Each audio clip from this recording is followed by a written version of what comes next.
बात आई ना, शरणागत हो जाओगे तो माला माल कर देंगे तुमको, और नहीं होगे तो फिर एक एक कर्म का फल भी देंगे भाई। अब ये ज्ञान किसको कौन समझाए? मुझे ज्ञान मिला है मेरे गुरु से, मैं आपके सामने बोल दे रहा हूं, लेकिन जिसके गुरु को ज्ञान ही नहीं है वो अपने शिष्य को ये सब ज्ञान क्यों देगा? इसलिए सब दुखी है, कबीरा दुखिया सब संसार। आपको एक घटना सुनाए, ईरान में एक महात्मा रहते थे, ईरान और तुर्की की बॉर्डर पर। अब ये लोग आजकल आपस में मित्र देश जैसे बन गए हैं, लेकिन इन दोनों में युद्ध हुआ एक बार, बाकायदा युद्ध, वार जिसे कहते हैं। तो ईरान के सैनिकों ने कहा, एक बाबा जी रहते थे वहां महात्मा, कह रहे बाबा जी युद्ध चल रहा है, आप अंदर आ जाओ, इधर अंदर दूसरे शहर में चले आओ। वो महात्मा बोले युद्ध चले कुछ चले, मुझे क्या लेना देना, हम अपना भगवान में लीन रहते हैं।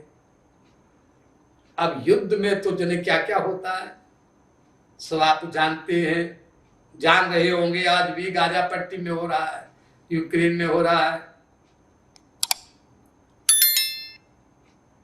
तो तुर्की के सैनिकों ने उन बाबा जी को पकड़ लिया, महात्मा जी को, संत को पकड़ लिया, ले गए। और ईरान के सैनिकों को पता चला, उन्होंने मैसेज भिजवाया अपने दूत से कि बाबा जी को छोड़ दो, महात्मा जी को। तुर्की देश बोला नहीं, महात्मा जी को हम नहीं छोड़ेंगे, ये तुम्हारे बॉर्डर में रहते हैं, वहां के आदमी हैं तुम्हारे देश के। उन्होंने कहा देखो भाई ऐसा है, हम तुम्हें 5-10 करोड़ रुपया देंगे, लेकिन बाबा जी को छोड़ दो। नहीं छोड़ेंगे। अरे भाई हम 5-10 अरब रुपया देंगे, बाबा जी को छोड़ दो। नहीं छोड़ेंगे। अच्छा हम आधा ईरान दे देंगे, बाबा जी को छोड़ दो, महात्मा जी को नहीं छोड़ेंगे। अरे हम पूरा ईरान दे देंगे तुमको, महात्मा जी को छोड़ दो।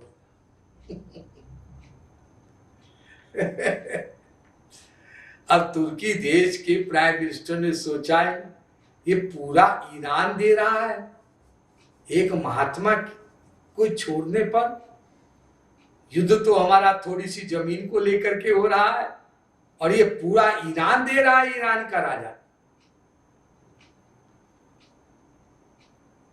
अरे भाई तुम पूरा ईरान क्यों दे रहे हो महात्मा के बदले में? तो वहां का प्राइम मिनिस्टर बोला महात्मा क्या चीज होती है यह मैं जानता हूं, सारा देश भी उस पर न्यौछावर कर दो तब भी महात्मा बड़ा है, वो हमारे लिए कीमती है, प्रीशियस। आखिर बिना कुछ सौदेबाजी किए तुर्की ने महात्मा जी को उनके चरणों में प्रणाम करके छोड़ दिया। नाना प्रकार के देश अपने सम्मेलन कर रहे हैं, कमेंट कर रहे हैं, मेहनत कर रहे हैं, बड़े बड़े प्रस्ताव पास कर रहे हैं, लेकिन इन देखो को आजकल कोई किसी महापुरुष के पास नहीं जाता। हम अपनी रक्षा खुद करेंगे, खुद करोगे। एक मच्छर से, डेंगू से तो रक्षा हो नहीं पा रही तुम्हारी, चले जाते हो आईसीयू में भर्ती हो जाते हो और खुद करोगे तुम अपनी रक्षा। महात्माओं के पास जो ज्ञान होता है, जिसे इंट्यूशन कहते हैं, एनलाइटनमेंट कहते हैं, स्क्रिप्चरल विजडम कहते हैं, शास्त्र वेदों की नॉलेज, वो ऐसी चीज होती है, उसी ज्ञान से ही तो अर्जुन ने महाभारत का युद्ध जीत लिया। और वो कैसे आती है? तस्मात् सर्वेषु कालेषु मां मुनस्मर युद्धिच्च। भगवान कहते अर्जुन तू युद्ध कर तो कर, लेकिन स्मरण मेरा करना, स्मरण मेरा करना।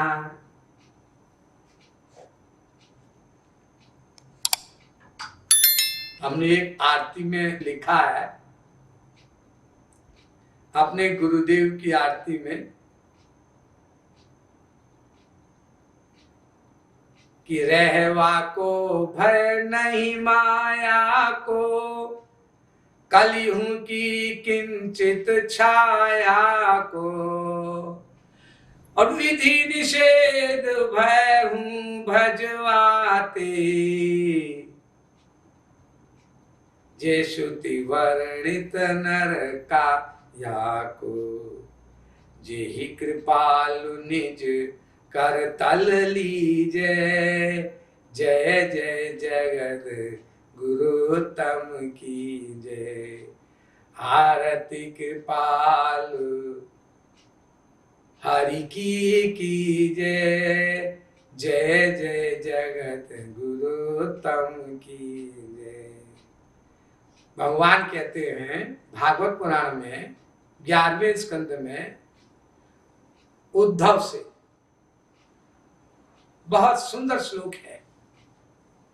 तस्मात् त्वम् उद्धवोत्सृज्य चोदनाम प्रतिचोदनाम प्रवृत्तम च निवृत्तम च श्रोतव्यम श्रुतमेव च, मामेकमेव शरणमात्मानं सर्वदेहिनां, याहि सर्वात्म भावेन ययास्या हि कुतो भया। भया सब डरों से तू मुक्त होना चाहता है उद्धव, तो तुझे एक काम करना पड़ेगा बस। अब तो जो सुनता आया है ना संसारिक लोगों से जो बातें, उसको छोड़ दे, उसको मत सोच, न सुन अब दोबारा। और जो पंडितों से सुनता आया है नाना प्रकार की कर्मकांड की बातें, वो भी छोड़ छोड़। प्रवृत्तन च निवृत्तन च श्रोतव्यम श्रुतमेव च, बस तू एक काम कर, माम एकम एव। बहुत इंपॉर्टेंट बात बोल रहे हैं भगवान श्री कृष्ण। गीता में तो लिखा माम एकम शरणं व्रज, एक मेरी ही शरण में आ जा। और भागवत में लिखा उद्धव से बोले वही श्री कृष्ण जो अर्जुन से बोले कि मेरी शरण में आ जा, और वही श्री कृष्ण उद्धव से क्या कह रहे हैं, माम एकम एव शरणमात्मानं सर्वदेहिनां, एकमात्र एक मेरी ही शरण में आ।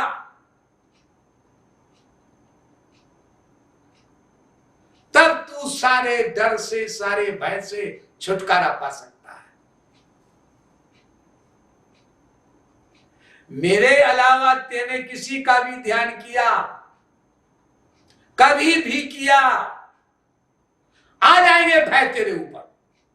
पूजन के कुसंस्कार अपनी ही कमाई है भाई साहब, वो भगवान नहीं दे रहे हैं आपको, कोई बाबा जी नहीं दे रहे, कोई महात्मा नहीं दे रहे, आपकी खुद आपने एक अपनी कमाई लॉकर में जमा रखी थी ना, तो चाबी आपने खोल दी तो खुल करके बाहर आएगी कमाई। अगर मेरा ध्यान नहीं करोगे तो माया धमकेगी। ध्यान से सुनिए, माया या ईश्वर, दो में से एक का स्थान हृदय में रहेगा हमारे। भगवान आए तो माया गायब, और माया आई तो भगवान गायब। माया कहते हैं भगवान की ऐसी शक्ति जो हमें चप्पल मारे। जैसे बच्चे स्कूल जब नहीं जाते तो माता उठाती है ना डंडा, जाएगा कि नहीं जाएगा स्कूल। अब छोटा बच्चा सोचता है हमेशा मम्मी मुझे गोद में लेती थी, खिलाती थी, मुझे मानेगी थोड़ी ना। और बच्चा बोल पड़ा मैं नहीं जाऊंगा स्कूल, घर में रहूंगा। डंडा उठाया, वरना जाएगा नहीं जाएगा, नहीं जाऊंगा, और मार दिया मैंने, रोने लगा। या तो प्यार से जा या डंडा खा के जा, स्कूल जाना पड़ेगा मुन्ने। ऐसे ही सत्संग का स्कूल होता है, भगवान के ज्ञान का स्कूल होता है। जो जीव सत्संग में नहीं आते या आते भी हैं तो उस आवारा लड़के की तरह रहते हैं जो होमवर्क नहीं करता। स्कूल से आने के बाद दोस्तों में चला जाता है, मोहल्ले में इधर उधर जाकर के आवारागर्दी करता है। ऐसे ही सत्संग में आकर के सत्संग की बातों को याद नहीं रखते तो माया फिर धमकती है। और हमारे गुरुदेव कहते हैं हमारी बड़ी हितैषणी है ये माया। अगर ये माया काम ना करे तो सारे महात्माओं का, महापुरुषों का, रसिक संतों का और खुद भगवान का भी लेबर कुछ काम नहीं कर सकता। उनकी मेहनत कुछ भी काम नहीं आएगी। जैसे ये ब्रज किंकर आपके सामने प्रवचन दे रहा है,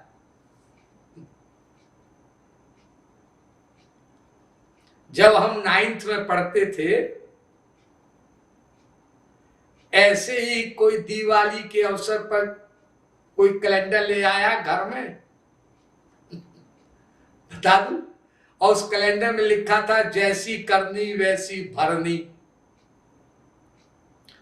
तो जो झूठ बोलता है उसको नरक में ऐसे डाला जाएगा, जो ये पाप करता है उसको ऐसे दंड देंगे यमदूत। हम डर गए, डर ये डर नहीं बैठा होता तो भगवान की ओर चले भी नहीं होते। मनुष्य शरीर पाकर के संसार का चिंतन करोगे, दंड देंगे भगवान, क्योंकि साधन धाम मोक्ष कर द्वारा, रामायण कहती है, पाए न जही परलोक संवारा, सो परत्र दुख पावई। देखो भय आ गया, परत्र दुख पावई, सिर धुनि धुनि पछताए, काल ही कर्म ही ईश्वर ही मिथ्या दोष लगा है। यहां भी भय, गीता में भय दिखाया है भगवान ने। जन्म मृत्यु जरा व्याधि दुख दोषा अनुदर्शनम। चिंतन करो भय का, ये क्यों आ गया भय? क्योंकि श्री कृष्ण का चिंतन छोड़ा तुमने।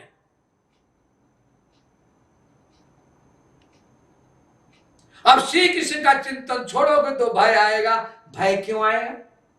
कितना हमारा परोपकार करता है ये भय। बेटा तुमने मेरा चिंतन छोड़ा ना, करो वही चिंतन कर। करूंगा तू छोड़ता नहीं तो क्यों आता तुझ पे भय? भगवान ने वाल्मीकि रामायण में लिखा है,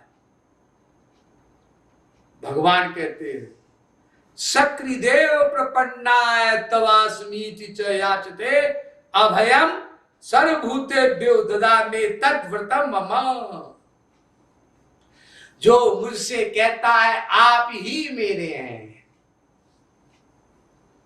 आप ही मेरे हैं, तो अभयम सर्वभूतेभ्यो, तो समस्त प्राणियों से अभय दान मैं देता हूं उसको। कोई प्राणी उसका बाल बांका नहीं कर सकता, लेकिन शर्त है तवास्मीति च याचते, तुम ही मेरे हो, तुम ही मेरे हो, बस हो गया। समस्त डर से बचने का उपाय तुम ही मेरे हो।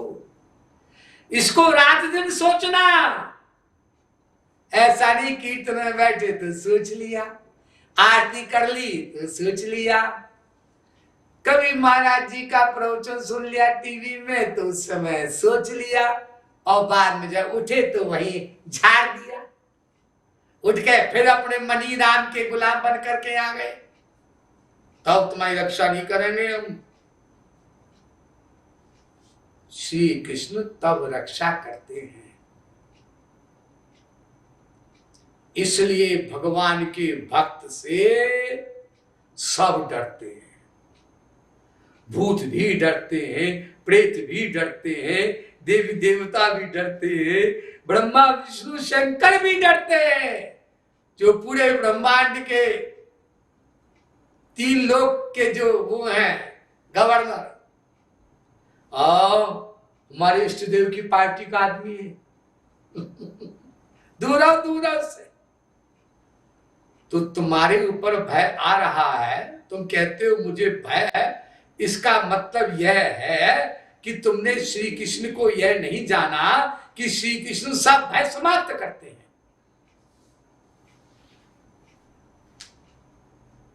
और तुम श्री कृष्ण को छोड़कर कहीं और ध्यान करने लग गए। तुम जगत गुरुत्तम श्री कृपालु महाप्रभु को छोड़ कहीं और ध्यान करने लग गए। अरे जब जगत गुरुत्तम श्री कृपालु महाप्रभु ने कहा है हमें भगवान से कुछ नहीं मांगना है,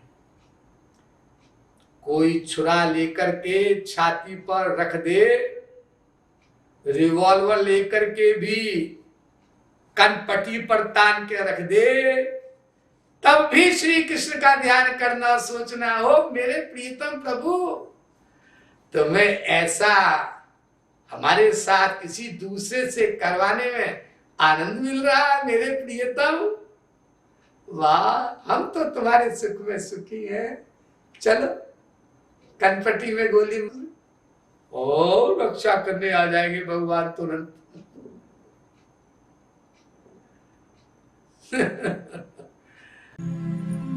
महाराज